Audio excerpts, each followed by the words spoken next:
राक्षस का बदला पार्ट 2। कक्ष में सन्नाटा और गहरा होता जा रहा था। ऋषि की आत्मा की बातों ने टीम के चारों सदस्यों के दिलों में डर के साथ एक भारी सवाल पैदा कर दिया था। बलिदान कैसा और किसका? मनीष ने थरथराती और कांपती आवाज में कहा, हम यहाँ फंस चुके हैं। बलिदान, ये सब पागलपन है। हमें यहाँ से निकलने का कोई रास्ता ढूंढना होगा, और वो भी जल्दी। रक्षित ने मनीष की ओर देखा और ऊंची आवाज में कहा, अगर हम डर के मारे पीछे हटेंगे तो यही राक्षस हमें और पूरी दुनिया को खत्म कर देगा। हमें इसका अंत करना ही होगा, चाहे जो भी कीमत चुकानी पड़े। निखिल, जो अब तक चुप ही था, वो बोला, पर हम अपनी सबसे बड़ी कमजोरी कैसे पहचाने और उसे कैसे त्यागें? क्योंकि हमें पता ही नहीं तो त्याग कैसे पाएंगे? लेकिन ये फिर भी असंभव है। अर्चना ने गहरी सांस ली और धीरे से कहा, हर इंसान के भीतर एक डर, एक कमजोरी होती है। हमें इसे पहचानना होगा। शायद ये उसी आत्मा की परीक्षा हो सकता है वो ऋषि की आत्मा हमारी परीक्षा लेना चाहती हो कि हम राक्षस का सामना कर भी पाएंगे या नहीं। रक्षित ने ताम्रपत्र को फिर से ध्यान से देखा। उसने उस पर उकरे संकेतों को जोड़ते हुए कहा, मुझे लगता है कि इस शिला पर हमारी परीक्षा होगी। हमें अपनी कमजोरियों का सामना करना होगा, और जो भी इस परीक्षा में असफल होगा शायद वो यहाँ से वापस ना जा सके। मनीष ने ये सुनकर अपना आपा खो दिया और उसने कहा, ये सब बकवास है। मैं इस पागलपन में हिस्सा नहीं लूँगा।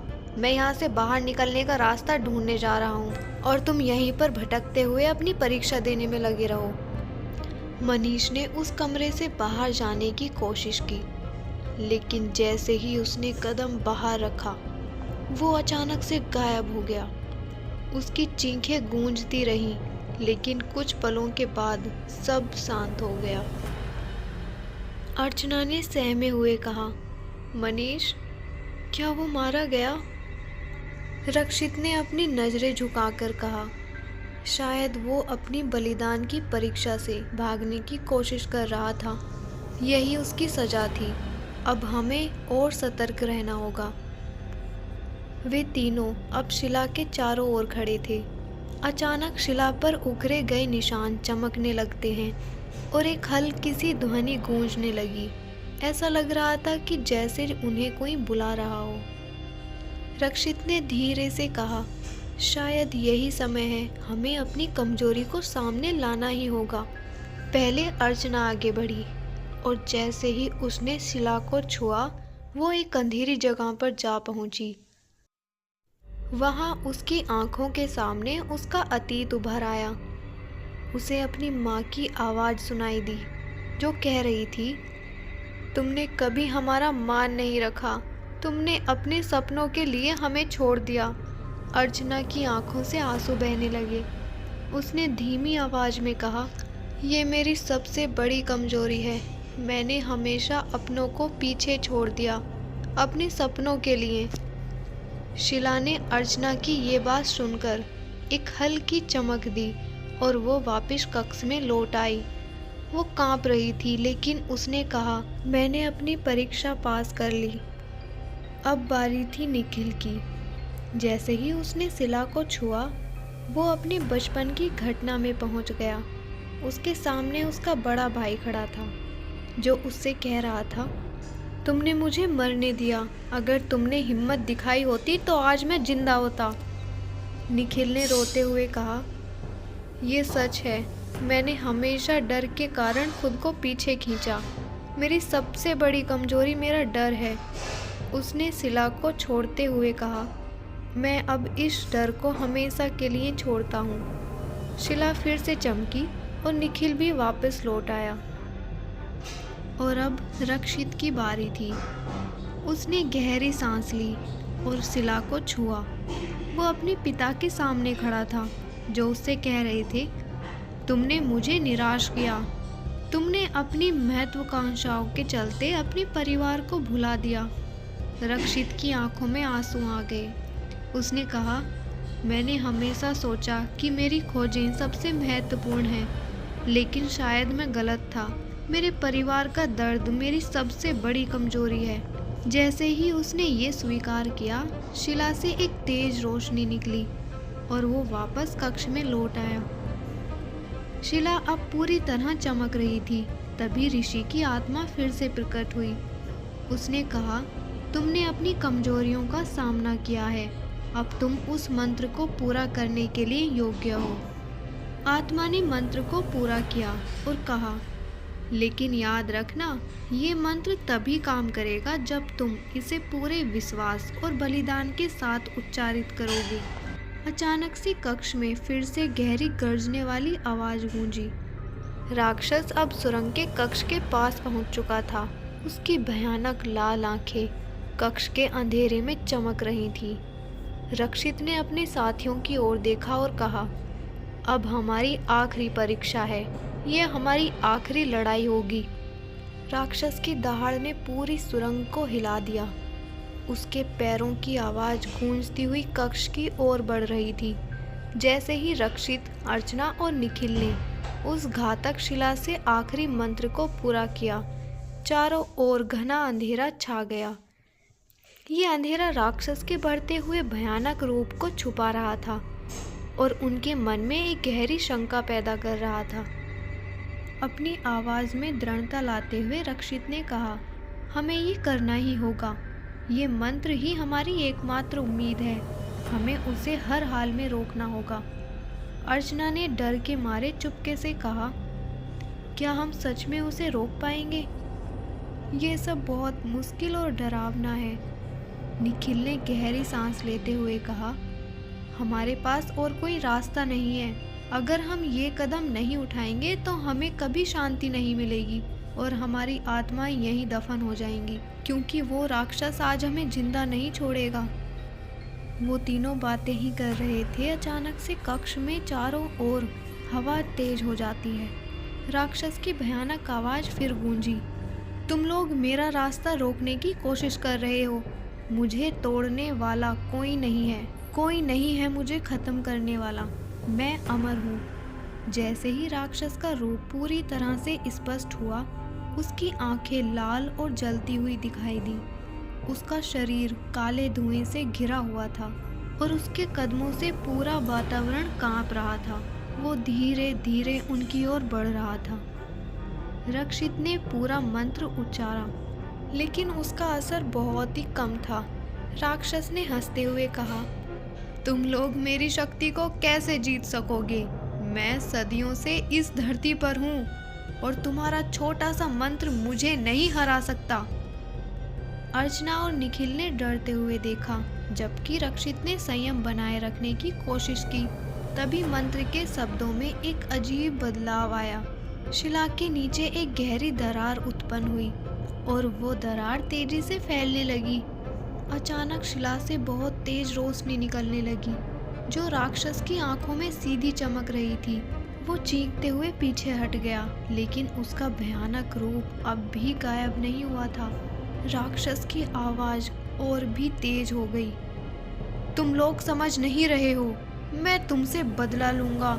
मुझे शांति तब तक नहीं मिलेगी जब तक तुम सब मेरे रास्ते में खड़े हो। रक्षित ने अपनी पूरी ताकत जुटाई और कहा, तुम्हारे क्रोध का अब अंत होगा। हम तुम्हें रोकने के लिए तैयार हैं। इसी दौरान कक्ष के अंदर एक और अजीब घटना हुई। दीवारों पर उकरे गए चित्र जीवित हो गए। एक एक करके वो चित्र पूरी तरह से हिलने लगे और ऐसा लग रहा था जैसे वे राक्षस के साथ मिलकर लड़ रहे हों। राक्षस की शक्ति अब पहले जैसी नहीं रही थी और उसकी आंखों में डर साफ देखा जा सकता था। अर्चना ने घबराते हुए कहा, ये क्या हो रहा है? ये सब सच है या हम किसी भ्रम में हैं? निखिल ने ध्यान से देखा और कहा, ये चित्र शायद हमें संकेत दे रहे हैं। ये हमें बताने की कोशिश कर रहे हैं कि हमें अपनी पूरी ताकत एकजुट करनी होगी। जैसे ही राक्षस ने और तेज हमला किया, शिला के चारों ओर और भी तेज रोशनी फैलने लगी। मंत्र की शक्ति अब पूरी तरह से काम कर रही थी। राक्षस की हड्डियां चटकने लगी और उसकी शक्ति कम होने लगी। रक्षित ने लास्ट में कहा, हमने तुम्हारा सामना किया और तुम्हें हराया। अब तुम फिर कभी इस धरती पर नहीं आ पाओगे। लेकिन तभी राक्षस की आंखों में एक अंतिम भयावह चमक आई और उसकी हंसी गूंजने लगी। तुमने मुझे अभी हराया है, लेकिन याद रखना, जो मैंने तुम्हारी दुनिया में छोड़ा है वो कभी खत्म नहीं होगा। ये सिर्फ शुरुआत है। और फिर जैसे ही वो गायब हुआ, एक रहस्यमयी अंधेरा सब कुछ घेरने लगा। चारों ने एक दूसरे को देखा और उन्हें महसूस हुआ कि वे अभी भी उसी श्रापित स्थान में हैं। रक्षित ने कहा, ये तो खत्म हुआ, लेकिन ये कहानी नहीं है। राक्षस ने जो चेतावनी दी थी वो सच हो सकती है। हमें इसका अंत करने के लिए और भी प्रयास करने होंगे। लेकिन उस कक्ष से बाहर निकलते वक्त उन चारों ने जैसे ही दीवारों से बाहर झांका तो उन्हें बहुत ही भयावह दृश्य दिखाई दिया। सैकड़ों और राक्षसों की परछाई जो उनके सामने थी। अर्चना घबरा जाती है और उसने कहा, ये सब अभी खत्म नहीं हुआ। राक्षसों का बदला कभी खत्म नहीं होगा। कक्ष में और ज्यादा गहरी खामोशी छा गई। चारों ने अपनी आंखों में एक ही सवाल महसूस किया, क्या ये लड़ाई सचमुच खत्म हो गई थी? उन्होंने जो देखा वो केवल उनका डरावना भ्रम था या फिर एक नई चुनौती का संकेत भी था? निखिल ने घबराते हुए पूछा, क्या इसका मतलब ये है कि राक्षसों को बदला अभी भी बाकी है? रक्षित ने उसकी ओर देखा, फिर सिर झुका लिया। हाँ, शायद केवल शुरुआत है। वो हमें डराने की कोशिश कर रहा था। हमें अभी और ध्यान रखना होगा। ये अंधेरा और वो परछाइयाँ जो हमें देख रही थी, वो कोई साधारण संकेत नहीं था। अर्चना ने घबराए हुए कहा, हमने यहाँ पर जो भी कुछ देखा वो कोई सामान्य दृश्य नहीं था। उस कक्ष से बाहर निकलते वक्त मुझे ऐसा लगा जैसे चारों ओर कोई हमें घेरने की कोशिश कर रहा था। उनकी बातें पूरी होने से पहले ही अचानक सुरंग में एक जोरदार आवाज गूंजी। ये आवाज मानो किसी विशाल शक्ति के जागने का संकेत थी। पूरे स्थान में एक रहस्यमय लहर सी दौड़ गई और फिर चारों की आंखों के सामने वो दृश्य फिर से जीवित हो उठा। राक्षसों की परछाइयाँ जो कक्ष की दीवारों से झांक रही थी। अर्चना ने चिल्लाते हुए कहा, ये क्या है? ये क्या हो रहा है? रक्षित ने अपने दोस्तों को अलर्ट किया, सावधान, ये वे शक्तियां हैं जिन्हें हमने अभी तक पूरी तरह से नहीं समझा। अगर हम सही समय पर कुछ कदम नहीं उठाते तो हम पूरी तरह से फंस सकते थे। निखिल ने तेजी से कहा, अबे यार, क्या हमें फिर से वही मंत्र बोलना होगा? रक्षित ने उसका हाथ पकड़ते हुए कहा, नहीं, इस बार ये मंत्र नहीं चलेगा। हमें अब किसी और रास्ते पर चलना होगा। ये शक्ति जो हमें घेर रही है वो सामान्य नहीं है। ये एक पुरानी शक्ति है जिसे रोकने के लिए हमें और ज़्यादा गहरे रहस्य समझने होंगे। जैसे ही उन्होंने ये कहा, अचानक कक्ष की दीवारों से एक गहरी ध्वनि सुनाई दी। दीवारों पर बने चित्र अब और तेजी से बदलने लगे थे। चित्रों में राक्षसों के अलावा अजीब अजीब आकृतियां उभरने लगीं। ऐसी आकृतियां उन्होंने कभी नहीं देखी थी। अर्चना ने डरते हुए पूछा, ये क्या है? ये चित्र क्या दिखा रहे हैं? मेरे तो कुछ समझ में नहीं आ रहा। रक्षित ने कड़ी निगाहों से चित्रों की ओर देखा। उसने महसूस किया कि ये चित्र केवल एक कहानी नहीं बता रहे थे, बल्कि एक चेतावनी दे रहे थे। ये सब बहुत पुराना है। ये उस राक्षस से भी पुरानी शक्ति हो सकती है। हमें इन चित्रों में छिपे संकेतों को समझना होगा। निखिल ने एक चित्र की ओर इशारा किया जिसमें एक अजीब सी आकृति बनी थी। उसकी आंखें आग की तरह जल रही थीं। ये आकृति, क्या ये वही राक्षस है या कुछ और? रक्षित ने उसे देखा और कहा, ये राक्षस नहीं है, ये किसी और प्रकार की शक्ति है, शायद एक प्राचीन आत्मा या देवता जिसे इस जगह के भीतर बंद किया गया था और अब वो जागने वाला है। जैसे ही रक्षित ने ये कहा, एक जोरदार ध्वनि कक्ष में गूंजी। ऐसा लग रहा था जैसे कि दीवारों से भी आवाजें आ रही हों और कक्ष के कोने में एक अचानक से दरवाजा प्रकट हो गया। अर्चना ने हड़बड़ाते हुए पूछा, ये दरवाजा कहाँ जाता है? क्या अब हमें इसे भी खोलना होगा?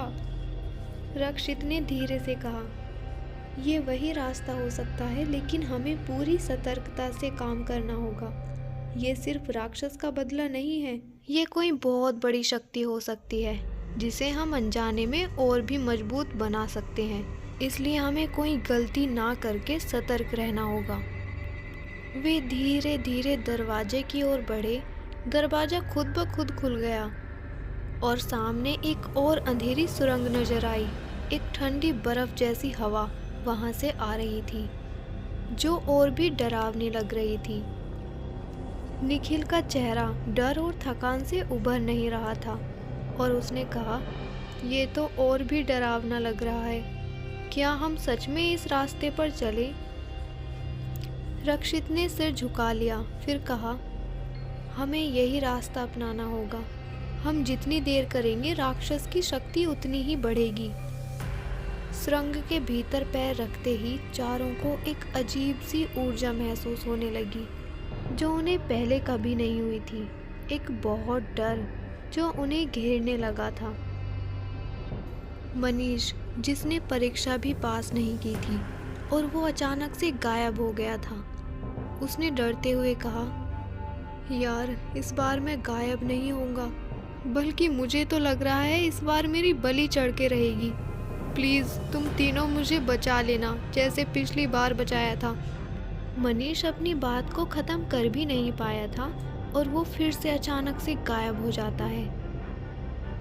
तीनों दोस्त डर जाते हैं, लेकिन क्या ये रास्ता उनके अंत का कारण बनेगा या ये वही जगह होगी जहां राक्षस का बदला सचमुच समाप्त हो जाएगा?